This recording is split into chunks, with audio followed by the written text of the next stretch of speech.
Okay. So I want to keep this brief. I just want to give you guys a little bit of a primer on MovNat itself, just the theory and the method behind it. And then once we practice it a little bit, I didn't want to have you guys sit here for an hour while I talk. So we're going to do, again, a primer. We'll start moving. We'll start practicing, just building from the very basics. And then once we get a little bit of that underway and you can kind of feel what we're talking about, then I'm going to start talking about more the modeling, okay, more the science side of it, more the performance side of it. How does it apply to athletes, and maybe changing our model performance. So the title of the whole thing, the presentation I have for you today is just what is the missing link in performance. And this is sort of like a generic thing that you hear all the time, right? Like what's the new missing link, the missing link. So the question I ask right away is there really a missing link?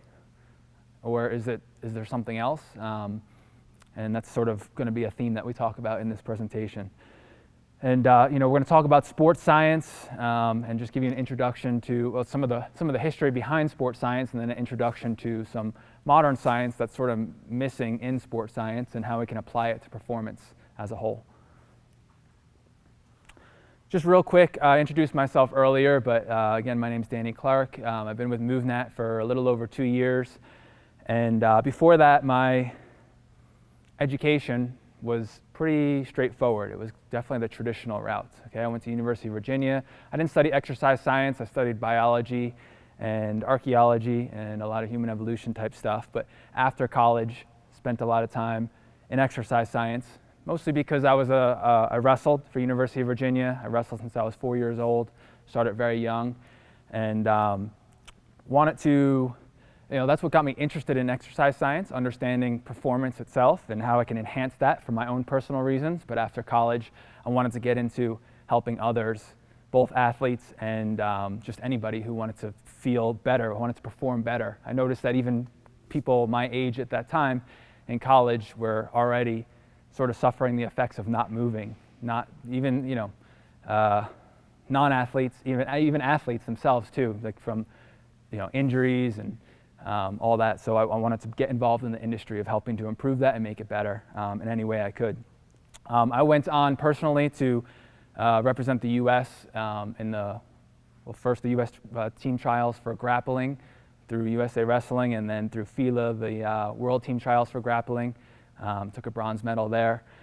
And, again, as I was teaching others how to move well through the more classical model of barbell and kettlebell training, or later it was kettlebell training, I was sort of getting pain. I started feeling a lot of pain in my own body. My back was starting to break down. My neck was not feeling good. I had various shoulder injuries. So I had this sort of long history of getting trained with the NSCA and really believing in the power of strength training and classical strength and conditioning, but my own body was still suffering a bit. So it got me thinking down the movement route, Gray's type stuff, and just how to improve and work on that. And so that was sort of the trajectory I was on. And then eventually I came across this, which was sort of interesting. First I watched this video by Erwan, which was him moving through the woods, and it sort of appealed to my outdoor lover self.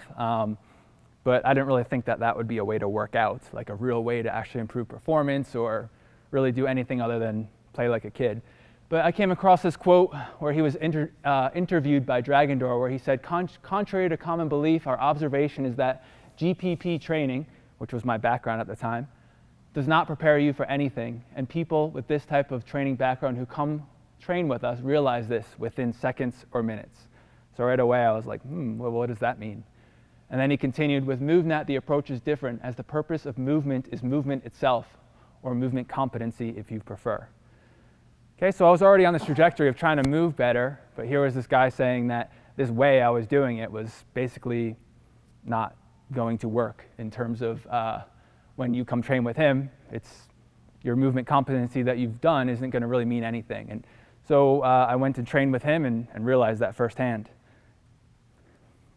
Okay, and now I teach for MovNat, and I want to just share with you guys what MovNat's about. Again, we're gonna go through some of the progressions of MovNat movements, but first let's just talk about the theoretical side. So it's one thing to just go move around in nature. It's another thing to understand what you're doing and why you're doing it, especially if we're trying to improve and coach someone else. We want to know why we're doing what we're doing. So first, what is MovNat? The formal definition of MovNat is, MovNat is a physical education system for developing real-world capability through natural movement. Okay, so when we say real world and we say natural movement, what we're talking about is the evolutionary environments that we were selected to perform, that our bodies, our joints, all the configurations of our body were selected to perform these movements in natural environments.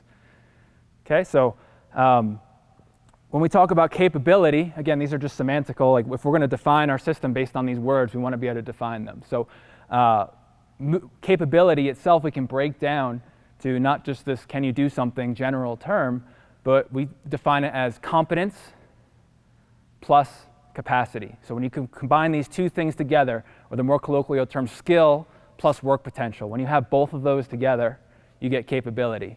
So when I go to perform a certain skill, let's say trying to get over the bar there, first, do I have the actual technique to do it? Do I have this motor skill to be able to arrange my body, to configure my body, to be able to get over top of the bar? And second, do I have the actual capacity, the strength and conditioning to actually perform the movement itself? So we need both of these to be able to have real-world capability. And that's what we focus on in MovNat. Okay, so we have a sort of a grooming path, starting with effective, moving to efficient, and then finally adaptable. Okay, so as Erwan sort of already defined, making a movement efficient is going to be a step beyond effective, because effective just means you can do it. So let's say, for example, I need to pick something up and carry it, 100 yards away. Can I pick it up and can I carry it? That would be, if the answer is yes, then it's effective. Okay, is it efficient? Now we start to bring in these layers of capability, both competence and capacity. First, I want to know, do I have the elements of technique to be able to do this with competence? Okay, and second, we want to know, do I have the strength and conditioning to do this motion? Efficiency, it's important to know what that means. So as he already mentioned, it's efficiency, there's 3 outcomes that we know something is efficient, because it's a qualitative thing. It's not something we can quantify really easily. So efficiency is at the highest level of performance with the lowest energy expenditure possible with the highest level of safety possible. So if I go back to my carry, if I'm lifting something up and carrying it, okay, let's say I can make the distance, but I have my back totally arched like this, right? Okay, I'm shifting my center of gravity forward, I'm in this big arch, and I'm carrying this thing forward. Okay, is it the most efficient route? Okay, when maybe after 10 steps, my back isn't feeling too good. So the long-term safety of my body isn't necessarily, it's definitely not efficient in that way. Or I'm wasting energy because I'm trying to manage this load all the way up here instead of down here near my center of gravity. That's going to make it less efficient. Okay, so efficiency is more than just one thing. There's a lot of things that can constrain efficiency. And the two major things are competence and capacity. And lastly, we want to take that same skill and we want to make it adaptable. Okay, so that's sort of the final process. If we can do something efficiently in sort of these Goldilocks conditions of maybe something that's really round and easy to hold or a flat level surface, can I take that same skill and can I make it adaptable? Meaning, can I hold it in different positions? Can I hold something that has more texture or more of an awkward shape like a rock or a human being or something like that? And can I do it over varying environments, varying contextual demands? Okay, and the way we improve each of these steps, going from effective to efficient to adaptable, is through the mindful application of technique. Sort of the same as sports, right? In a sports situation, we start first learning the skill. We want to be able to do the skill. Then we want to make it efficient. We want to get better at it through mindful, repetitious practice. And then over time, we want to be able to apply that same skill to a sports situation where things are flexible, where there's a lot of moving parts. Okay, so it's the same thing, just applied to movement in general. So we also have so that's the path to capability. One part of that, which we emphasize, is competence. So we believe that competence, skills should drive capacity. Okay, so, and you can actually, if you just Google motor skill, competence, and physical activity are positively related, you'll see a bunch of articles about this. That we believe that just by being better at something, it's gonna help drive capacity. It's gonna help, just by doing it and practicing it, we're gonna naturally increase our ability to do that thing, just through specific adaptation to imposed demands. Okay, so, and the path to competence, as a teacher, it's important that we understand that there's a process of learning. Okay, it involves definitely some coaching, but there's also this neurological process going on where we go from unconscious incompetence, meaning you don't really know what you don't know, all the way to unconscious competence, meaning you know how to do something without even really thinking about it. That's sort of just the broad strokes theory, sort of the dry part of MovNat, but it's really important to understand why we're doing what we're doing, break it down into pieces, and be able to improve it in a way that's meaningful. So with MovNat, we have a bunch of different movement skill domains. We have the locomotive, manipulative, and combative, and within these are just all, again, these movements that we're selected to perform. In an environment without instruction, these are the things that we would have to do to carry out tasks from an evolutionary standpoint. Okay, walking, running, balancing, jumping, crawling, climbing, swimming, lifting, carrying, throwing, catching, grappling, and striking. Okay, so MovNat, in a way, is unspecialized training, and that's different than general training. So with general, we're focused on capacity. We're trying to improve the general state of our physiological systems. Okay, whereas MovNat is unspecialized in the sense that we're not specializing in even our physiological systems, we're specializing in human movement in general. Okay, so unspecialized. In order to practice this unspecialized training, we're trying to develop an equalized skill set, meaning that we don't have any big deficits. So while we might be able to run very well, or any of those domains do certain ones well, we want to not have any domains that we can't do well at all. Okay, so we're trying to broaden out our skill set and broaden out our conditioning level. Okay, and we do this not just by playing around, but we do this at least in the beginning by strategically introducing training variables. Just like if you're trying to improve strength, improving strategically volume and intensity, usually inversely, okay, we can introduce volume, intensity, and complexity. Complexity being environmental complexity through different situations and different environments. So as we improve volume, as we improve intensity, or we use them strategically to get a desired result, we can also use environmental complexity. Okay, just by narrowing the surface or changing the surfaces that you guys were balancing on, we're starting to play with complexity, because ultimately you're really balancing on all the time when you're walking. Okay, so balancing becomes a complexity factor for just simply walking. Okay, it's something that we don't really see used often in traditional strength and conditioning, so it's a differentiator in how we approach MovNat. Now, okay, this is all great, sort of like the idea behind MovNat, improving competence and capacity to create this real-world capability, but we got to have a method to make it effective. Again, so if we just throw people into these situations, we're really not going to optimize learning, and we're probably going to miss a lot because unless we're really strategic about it, and we want to be able to address, ideally, these deficits in a really methodological way. So we do what we call positional complexity progression, meaning we start from the ground up. Okay, so we start with basic ground movements, even breathing, kind of the foundations of efficiency, and work our way up through even sort of like the same developmental process you went through when you were a child, right? So starting with lying on the ground and slowly working on rolling and working your way up from there. Okay, so the point in check is just because you're doing MovNat doesn't mean we're going to go jump around on rocks. Okay, to start on day one, we start in low complexity environments and start with very simple motions and work our way up. Okay, and we groom this process of making these movements go from effective to efficient to adaptable to the mindful application of technique. I've said that already, but what does that mean? So how do we improve technique? A lot of times in sports we improve technique, but we don't even necessarily know what we're doing or we know why we're doing it, we just don't know what we're doing necessarily. So our definition of technique, because we believe that these semantical terms matter, is breaking down position and breathing, sequence and timing, and tension and relaxation.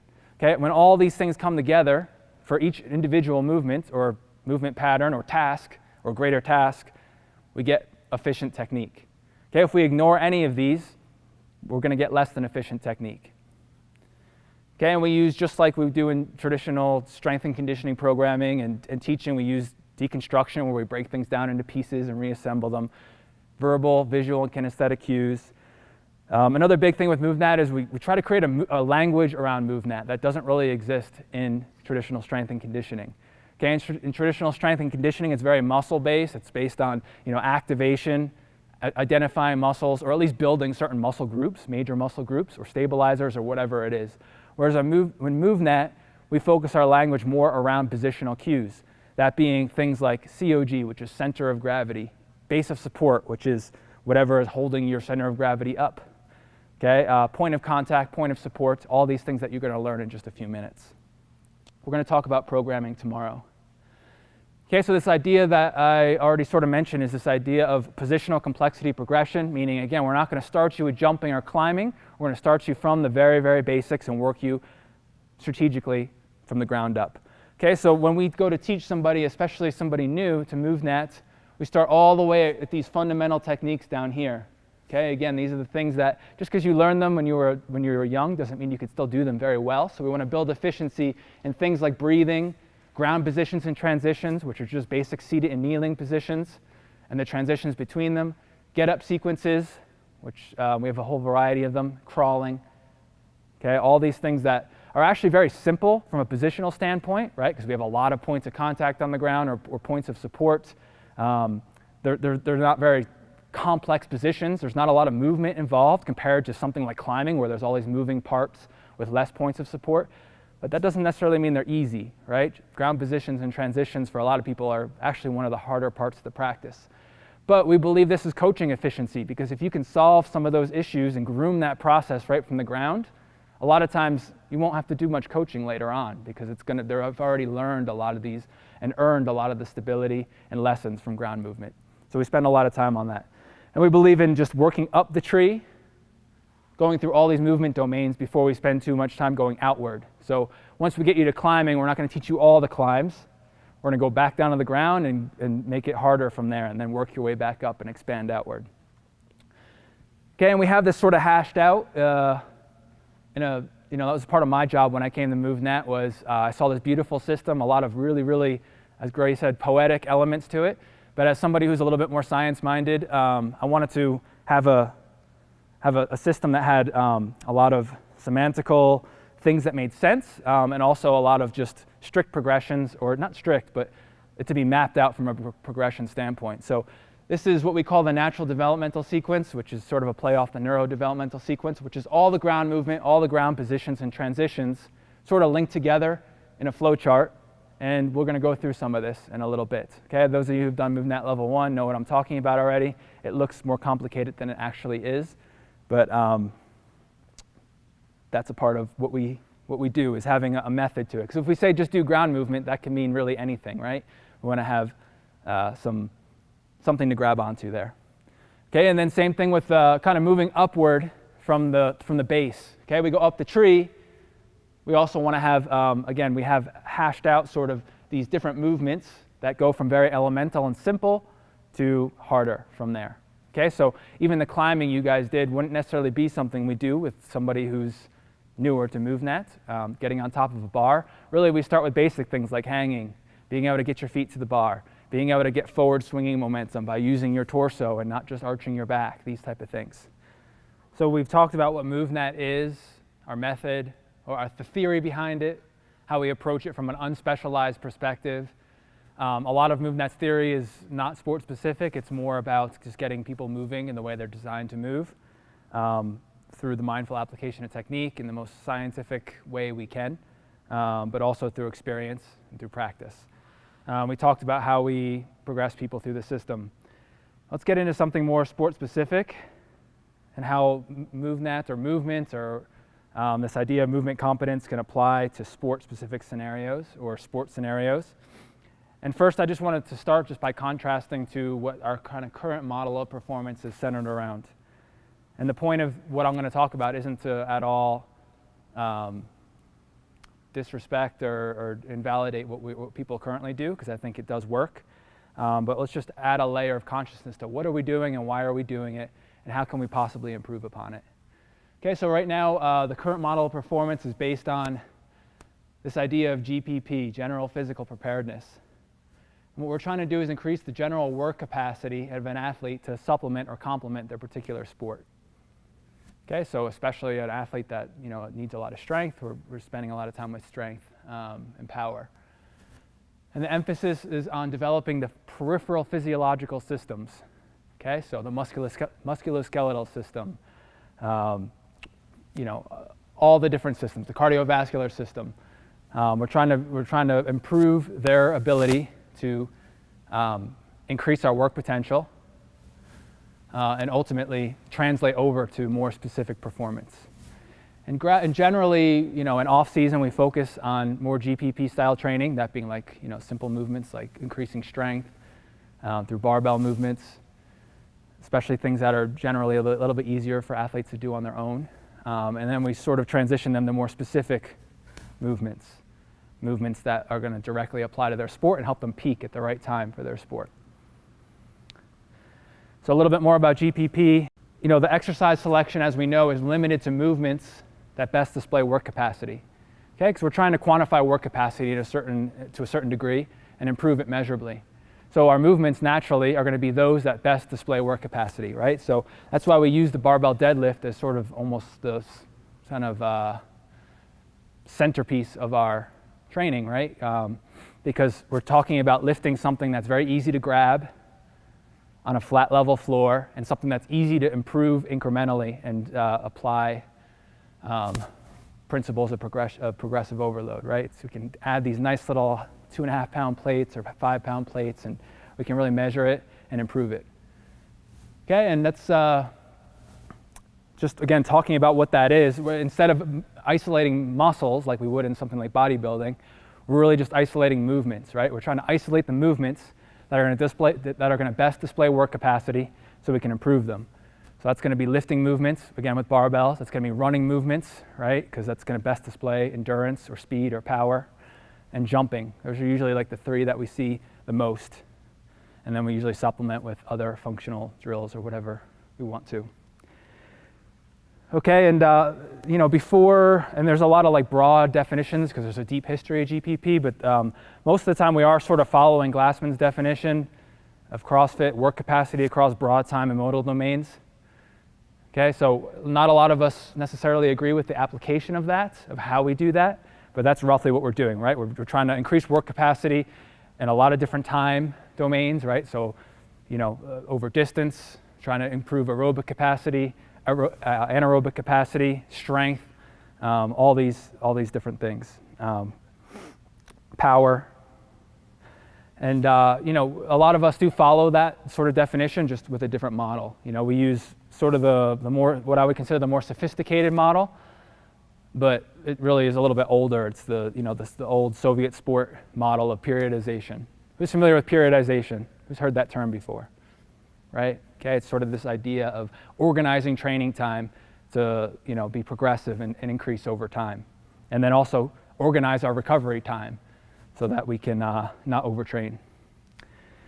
Okay, and those of us that have an exercise science background, again, this emphasis on adaptations in the peripheral physiological systems is sort of written right into our books, right? This graphic here shows, it's difficult to see, but it shows the index or the contents page of my NSCA Essentials of Strength and Conditioning book. And you'll see, again, you can't really read it too well there, but talks chapter 1, structure and function of muscular, neuromuscular, cardiovascular, and respiratory systems. Bioenergetics of training, endocrine responses to resistance exercise, biomechanics of resistance exercise, and so on and so forth. Okay, and so basically exercise science more or less is everything except the brain, right? So it's, you get some vague references as you look through there to the motor cortex and its link to the neuromuscular junction and how we can improve that, but we're really not talking about anything about the brain. And I don't just mean structure and function. I just mean anything from a developmental standpoint, anything about motor control and learning, it's not in there. Okay, you have to be a therapist to learn that stuff. And the only really reference to motor control and learning is just, we talk about proper technique. So the exercises, the limited amount of exercises we choose, we just want to apply proper technique.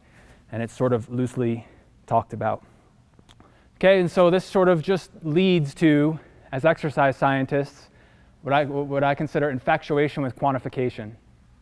Okay, it's this idea that we can improve and measure everything. Okay, and again, there's nothing wrong with that. We love quantifying and improving these work capacity traits. Again, we like to quantify strength. VO2 max, force velocity curves. There's the combine where we're trying to quantify speed. Again, it's something we like to do. It's just something we really tend to focus on because we're trying to improve the capacity that lends itself to performance. And when we look for new frontiers in performance, we tend to look for new frontiers in quantification. So these missing links tend to be, now we're quantifying mobility, right? We're trying to increase our end range strength or end range of motion. We're trying to quantify that as much as possible. We're quantifying recovery through HRV. Again, not that I'm not trying to disrespect these methods. These lend insight, but we keep trying to quantify and quantify and quantify.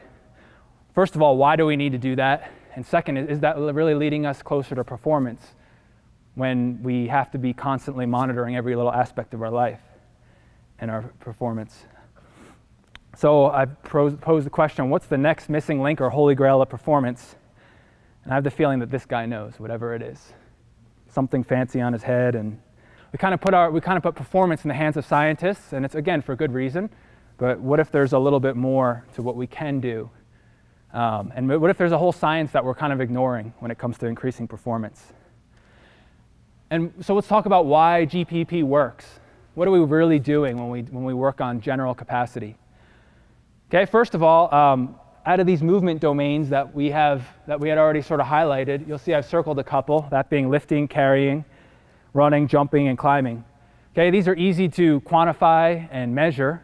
Okay, if we do pull-ups for reps, if we do, again, deadlifting, if we run for specific amounts of time, we can measure and improve that. But these are also sort of deficits in our modern life, in our modern culture, right? I remember growing up wrestling that the guys you didn't want to mess with, even when they were 10 years old, were the kids from Pennsylvania who were bucking hay all day, right? Because these guys were just strong and difficult to deal with. They would just push, slam you into the ground, and that was it, right? So by lifting and carrying things in the gym, we're sort of mimicking these situations, right? These things that we aren't doing when we're younger or even as adults anymore.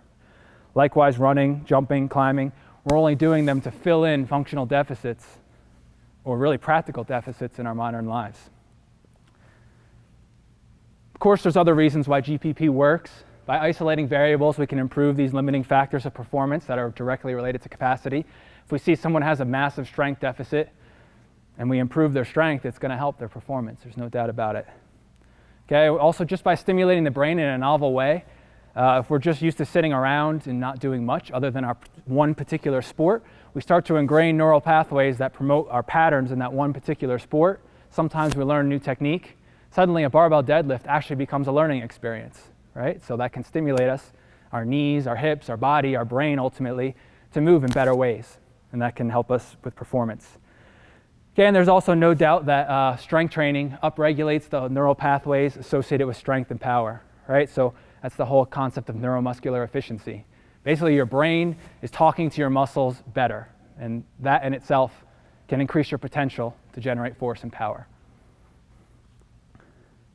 Some issues with the modern model.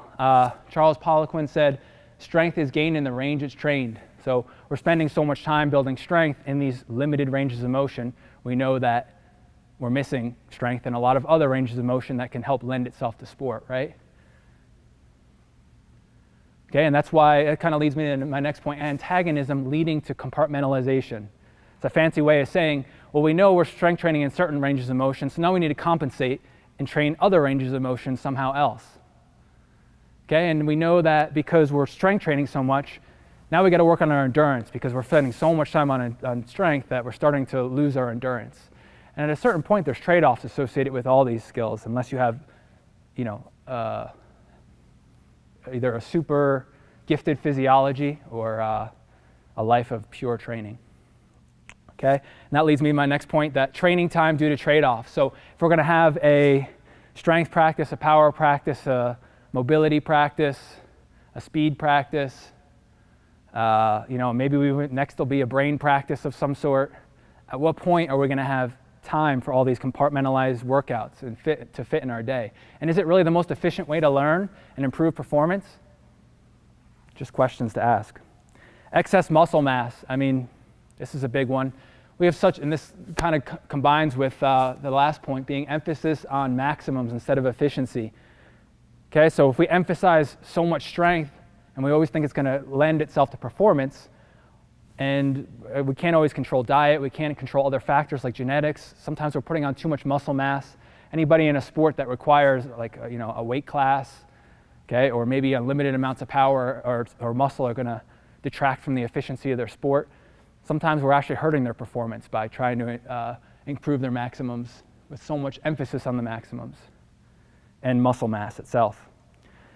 Okay, and last is the quantification and capacity bias, as we know, sometimes can lead to injuries and frequently can lead to injuries. I had more fellow wrestlers at the University of Virginia drop to power snatch injuries than wrestling injuries. And it wasn't because the technique that was taught was phenomenal, but there was so much emphasis on capacity that progression, that more weight than even required for the efficiency of the sport just led to injuries. So I think that it's safe to say that more capacity doesn't always mean better performance. And really we're looking to not negate the importance of capacity, but maybe to think more in dose-dependent terms. How can we optimally transfer our capacity training to more task-specific efficiency? So A, what are we trying to accomplish through sport? Like what efficiency do they need? And maybe a little extra, because we know in competition they're going to need to draw and dig deeper than they are in practice. How can we make our training match that a little more instead of just this sort of hammer approach of just, let's make them stronger, faster, more conditioned? How can we make it closer to what they need and also generalize? So as a solution to some of these problems, we see some competence screening, what I would consider a compensation for the high levels of compensation seen in sports. We're privileged to have Gray here in the audience, and I heard him once say that athletes are master compensators. And I couldn't agree more. And you got to ask the question, why are they such strong? Why do they compensate so much? Why aren't they finding these biomechanically superior and efficient positions for their sport always? You would think they always would.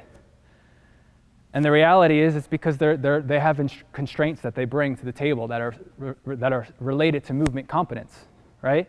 As we've seen, if you don't have the mobility to do a particular movement, your body's going to find another way to do it.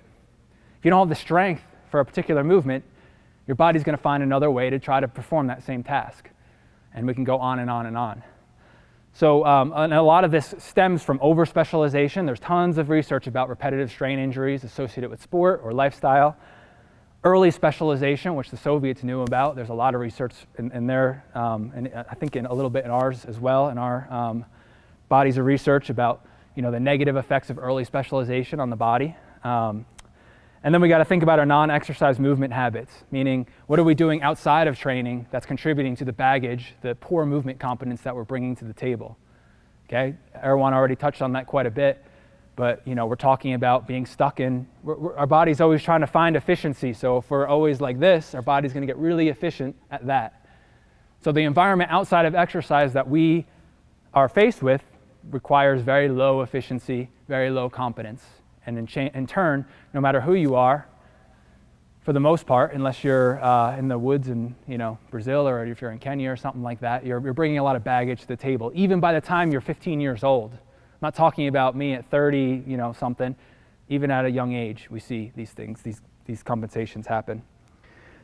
So the goal of that screen, by my understanding, is to reduce the prevalence of injury using the screen as a predictor, and it adds a layer of quality control to work capacity training. Okay, and this comes straight from Gray's website. Okay, and he introduced this idea of movement being the base of performance, which performance being more like traditional assets like strength and conditioning, and that being something that lends itself to skill. Okay, and so the bigger and broader or more robust our base of movement, and the bigger and broader or more robust our base of performance, the more it's going to lend itself to whatever skill we're trying to pursue. Okay, and I'm sort of preaching to the choir here. I think a lot of you guys know what the FMS is, but we're looking to restore baseline patterns of mobility and stability just to an acceptable level, trying to not add fitness to dysfunction. Okay, we're not trying to perfect movement necessarily, but at least make sure there's a level of functional ability there. And it just helps us identify weak links rapidly, which is, again, going to help us decrease injuries. Okay, and in Gray's book, Movement, he talks about this concept of the whole is greater than the sum of its parts. And it's sort of this beautiful philosophy that we're going to come back to. And he applies it well to, again, his particular field of expertise, which is physical therapy and reducing the incidence of injury.